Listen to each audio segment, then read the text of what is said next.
बताया। और बड़ा सुंदर भाव यहाँ पर कहा है। ब्रिजवासी जो खड़े हैं, जो गिरिराज भगवान के नाम के जय जयकार कर रहे हैं, वो ब्रिजवासी समस्त ग्वाले गैया अर्थात कि ब्रिज मंडल के अंदर रहने वाला प्रत्येक व्यक्ति, अर्थात एक जिन लोग जो ब्रिजवासी है, जो भगवान के समीप लीलाएं कर रहे हैं, भगवान के साथ जो है, यदि अगर हम जाने कि वो ब्रिजवासी कोई साधारण नहीं है, कि वो ब्रिजवासी कौन है,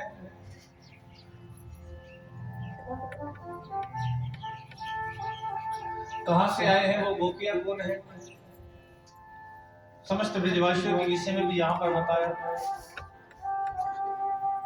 ब्रिज मंडल में रहने वाली गोपियां, गोपी का अर्थ क्या होता है? गोपी का अर्थ होता है, जैसे कि मैंने आपको परसों भी बताया था कि गो का अर्थ क्या होता है। और चलो आज देखते हैं कि आप लोग कथा भी सुनते हैं। जरा बताना, परसों मैंने गो का अर्थ पूछा था ना, क्या बताया था ना, क्या गो का अर्थ क्या था? भूल गए है ना? कथा सुनते हैं और फिर शाम को जाते हो, प्रभु तेरा तुझको अर्पण क्या लागे, कहते हो ना कि तेरा तुझको अर्पण क्या लागे लगा। तो भगवान को कहते हैं ना कि तेरा है, तुझको ये अर्पण। लेकिन जो कहते हैं कि जो अच्छी बातें होती हैं वो स्वयं रखनी चाहिए, अर्थात कि जो समझ में होना चाहिए वो स्वयं रखना चाहिए। कथा का तो प्रभाव ये है, कभी गो का अर्थ, जैसे गोकुल का अर्थ मैंने बताया, गोकुल और गोपी। गो का अर्थ होता है इंद्रिय, पी का अर्थ होता है पीना, अर्थात जो प्रत्येक इंद्रिय से कृष्ण नाम के रस को पिए गोपी वो। त्रेता में भगवान राम के समय में दंडक वन से जब 14 वर्ष के लिए भगवान वन में गए राम, वहां संत महात्मा ने जब भगवान राम को देखा तो हृदय में गोपी भाव जागा। वो सभी संत भगवान ने उनकी इच्छा को पूरा किया, वो गोपी बन करके ब्रजमंडल में आए। वामन का अवतार लिया तो वहां पर दैत्य बलि, राजा बलि के पास जब भगवान गए तो वहां पर जो दैत्य करने आए थे उनके मन में गोपी भाव जागा, वो गोपी बनकर के ब्रजमंडल में आई। समुद्र मंथन के समय मदराचल पर्वत नीचे को धस रहा था तो भगवान ने कच्छप अवतार लिया, मदराचल पर्वत को पीठ पर धारण किया। वहां रहने वाली मत्स्य कन्याएं हैं, उनके मन में गोपी भाव जागा, गोपी बनकर के आए। और यदि अगर हम जाने तो हमारे 4 वेद हैं, जानते होंगे ना 4 वेद। और हमारे 4 वेद जो है, 4 वेद के 3 कांड होते हैं, ज्ञान कांड, उपासना कांड, कर्म कांड। और सबके मंत्रों को गिना जाए तो 1 लाख मंत्र बैठते हैं। 4000 ज्ञान कांड के, 16000 उपासना कांड के, 80000 कर्म कांड के। ये और इनमें से जो 80000 कर्म कांड के जो वेद रूपी मंत्र है वो समस्त गोपी बनकर के ब्रजमंडल में पहुंचे। अलग अलग इनके स्वरूप बताए, अलग अलग विभाग बताए हैं, लेकिन गोपी बनकर के आने का केवल एक ही भाव था कि कैसे भी करके इनको भगवान के चरणों की प्राप्ति हो। शरद पूर्णिमा की अर्धरात्रि भगवान ने देखा चंद्रमा प्रकाशित हो रहा है। भगवान ने कहा कि यही वो समय था मैंने जब उन गोपियों से वादा किया था। सबके मन में इच्छा थी कि हम भगवान को पाएं, लेकिन भगवान को पाना कोई इतनी सरल बात नहीं। इच्छा सबकी होती है भगवान को देखें पाए, भगवान को देखना बड़ा सरल है। अच्छा, मन में इच्छा सबकी होती है कि हम भगवान को देखें, और इच्छा सबकी है, लेकिन कहते हैं ना कि करना कुछ ना पड़े, भगवान सामने आकर के खड़े हो जाए और कहे कि मैं भगवान हूं। तो बिना कुछ किए तो भैया भगवान कहां से मिल जाएंगे? तो उसके लिए भी परिश्रम करना पड़ता है, भक्ति चाहिए, वैराग्य चाहिए, ज्ञान भी चाहिए, त्याग भी चाहिए, समस्त चीजों की प्राप्ति हमको होनी चाहिए। तब जाकर के भगवान की प्राप्ति होती है। और समस्त गोपियों ने यदि अगर भगवान को पाया है समस्त ब्रजवासियों ने, तो उसके पीछे भी एक नहीं अनेकों कारण हुआ। ये वही संत महात्मा है जिन्होंने कई कई सौ वर्षों तक बैठ करके तप किया, फिर भी भगवान की प्राप्ति नहीं हुई। ये वही संत है जो आज गोपी बन करके पहुंच गए और जिन्होंने भगवान को प्राप्त किया। कहा कि जो तप था वो तप का प्रभाव आज यहाँ पर आ रहा है। याद किया, ये वही शरद पूर्णिमा की रात्रि स्वयं श्रृंगार भगवान ने किया। वृक्षों के नीचे से चले हुए यमुना के किनारे भगवान पहुंच गए और यमुना के किनारे आकर भगवान ने एक वृक्ष के नीचे अपनी पीताम्बरी को बिछाया और पीताम्बरी को बिछा करके भगवान ने वहां पर अपनी बंसी को रख दिया। और भगवान ने बंसी को रख करके बंसी से कहा कि देखो बंसी हम आपको बजाते हैं, आप मधुर बजती हो। और यहाँ पर बड़ी समझने वाली बात है। बोलिए बांके बिहारी लाल। भगवान ने कहा कि बंसी मैं आपकी कितनी सेवा करता हूं, कितना प्रेम आपसे करता हूं। अपने हाथों पर उठाता हूं तो अपने हाथों की सेज पर तुमको लेटा देता, जब अपने अधरों से लगाता हूं तो मानो अपने अधरों का तकिया तुमको लगा रहा हूं। जब मेरी ये उंगलियां तुम्हारे छिद्र पर चलती है तो मानो कि तुम्हारे चरणों को मैं दबा रहा हूं। इतनी सेवा मैं तुम्हारी करता हूं। क्योंकि बंसी भी जो होती है ना, बंसी से भी हमें बड़ी सीख मिलती है। क्योंकि एक बंसी जो होती है वो किसकी बनती है? बांस की। बांस की बनती है और जो बांसों का होता है एक झुंड होता है, अर्थात बंसी बनाने वाला उस बांस के झुंड में से एक बांस को निकाल करके लाता है, फिर उस बांस को की बंसी बनाता है। बंसी बनाने के बाद उसके अंदर छिद्र करता है, अर्थात के बांस अर्थात के उसका परिवार अपने परिवार से अलग होकर के आती है, फिर बनाने वाला उसमें छिद्र भी करता है। अर्थात के कितनी कठिनाइयों को झेल करके बंसी बनती है। और इतनी कठिनाइयों को झेलने के बाद जब बंसी बजती है और जब बजाने वाला उसको बजाता है तो कैसी बजती है? मधुर। अर्थात के बंसी से ये सीख मिलती है कि जीवन में, परिवार में, इस जीवन में कितनी भी कठिनाइयां आए, कितनी भी समस्याएं आए, जब भी बोलो तो मधुर बोलो। और दूसरा, बंसी को जितना बजाओगे उतना ही बजेगा। तो यहाँ पर ये भी सीख मिलती है कि जहां पर जितनी जरूरत हो उतना ही बोलना चाहिए। जरूरत से ज्यादा बोलना भी हमको नुकसान दे जाता है। कभी कभी ज्यादा बोलने से हमको ही नुकसान हो जाता है। तो इसलिए ज्यादा बोलने से भी कोई लाभ नहीं होता। जितनी आवश्यकता हो केवल उतना बोलना चाहिए। भगवान कहते हैं कि देखो, यदि अगर बोलना है तो प्रभु का नाम मुझसे, प्रभु की कथा बोलनी चाहिए, प्रभु का नाम सुमिरना चाहिए, भगवान के श्री चरणों में वंदन करना चाहिए, भगवान का सुमिरन मुख से करना चाहिए। जब भी बोलो और मधुर बोलो और जितनी जरूरत हो उतना बोलना चाहिए। ये हमको एक बंसी से सीख मिलती है। भगवान ने कहा कि हम बड़ी सेवा करते हैं, आपको अपने हाथों पर उठाते हैं, हाथों की सीध पर लेटाते हैं, हमारी उंगलियां आपके छिद्र पर चलती है, आपके चरणों को दबाते हैं। अब बंसी ने कहा कि इतनी आप हमारी प्रभु तारीफ कर रहे हो, इतनी प्रशंसा मेरी कर रहे हो, मैं ठहरी बंसी में जानती हूँ आपके साथ हूँ, मैं जानती हूँ कि आपको जरूर कोई काम होगा, इसलिए आप इतनी प्रशंसा कर रहे हो। पहले वो जो काम है वो बताइए मुझे क्या करना है। भगवान ने कहा कि हाँ मुझे काम तो है। देखो बंसी, आज तुमको करना क्या है? आज तुम्हें इस ब्रिज मंडल में रहने वाली जितनी भी गोपियां हैं उन समस्त गोपियों के चित्त को चुरा करके लाना है। और जब इस बात को कहा तो भगवान ने बंसी को उठाया और बंसी को उठा करके बंसी को बजाना प्रारंभ कर दिया। बैठ जाए, बातें नहीं करनी है, जो बातें कर रहे हैं शांत होकर के बैठ जाए, प्रेम भाव से शांत होकर के कथा को सुनना है। बोलिए बांके बिहारी लाल की। और वंशी को उठाया और वंशी को उठा करके वेणु का विनाद किया, वंशी को बजाना प्रारंभ किया। और जब वंशी को बजाना प्रारंभ किया तो वंशी पूरे 84 कोष के ब्रिज मंडल में गूंजने लगी।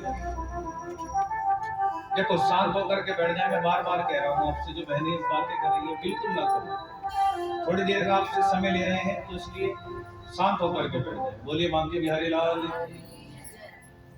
और बंसी को बजाया तो पूरे 84 कोष के ब्रिज मंडल में बंसी गूंजने लगी। और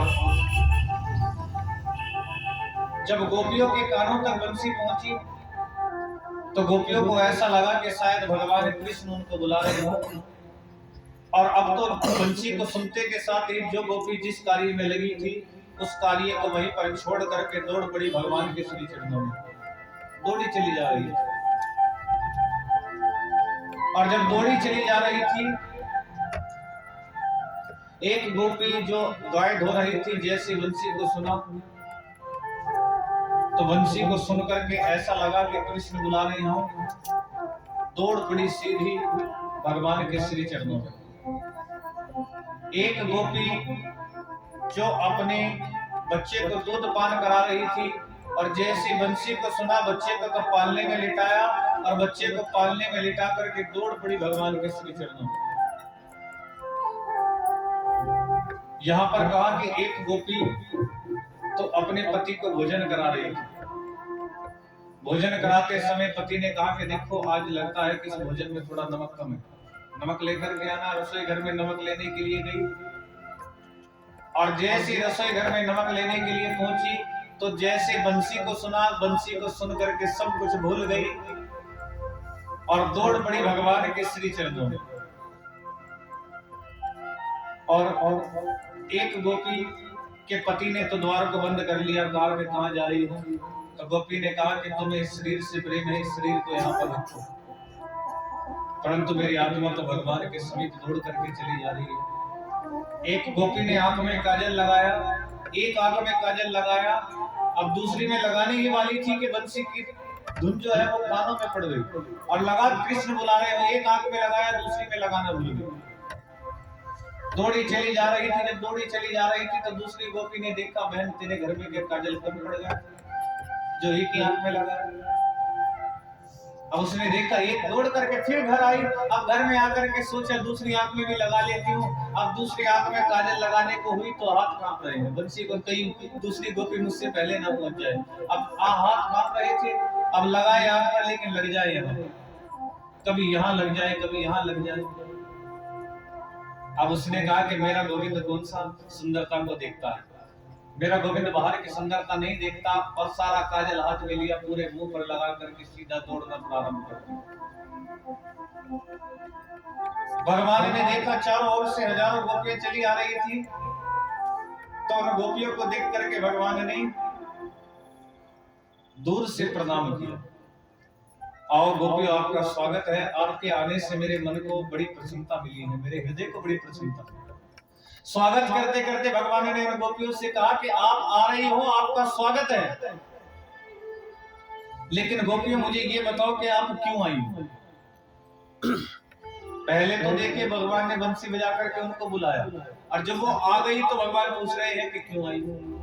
ये जीवन का सत्य है कि पहले तो भगवान अपनी ओर खींचते हैं और जब जीव उनकी ओर बढ़ता है तो भगवान उसकी परीक्षा लेते हैं कि ये मेरी शरण में आया तो है। कहीं जब भगवान परीक्षा लेते हैं ना तो चारों ओर से लेते हैं कि ये मेरी शरण। गोपियों की भी परीक्षा ली भगवान ने कि मेरी ओर आया तो है लेकिन कहीं संसार की वासनाओं को लेकर के तो नहीं आया, और यदि संसार की वासनाओं को लेकर के आया तो उसका आना व्यर्थ है। भगवान ने कहा बताओ क्यों आई? अब गोपियों के पास कोई जवाब नहीं, क्यों बताए कि क्यों आई? नजर झुका करके खड़ी। भगवान ने कहा कि मैं अब समझा कि कभी तुमने चंद्रमा नहीं देखा, देखो कितना सुंदर चंद्रमा है। कभी वन नहीं देखा, कितना सुंदर वन है, देखो यमुना का किनारा है। लेकिन ध्यान रखना, इस व्यामान वन में हिंसक जीव भी रहते हैं, शेर भालू आदि, और तुम्हारा यहाँ पर आना क्या ये धर्म है?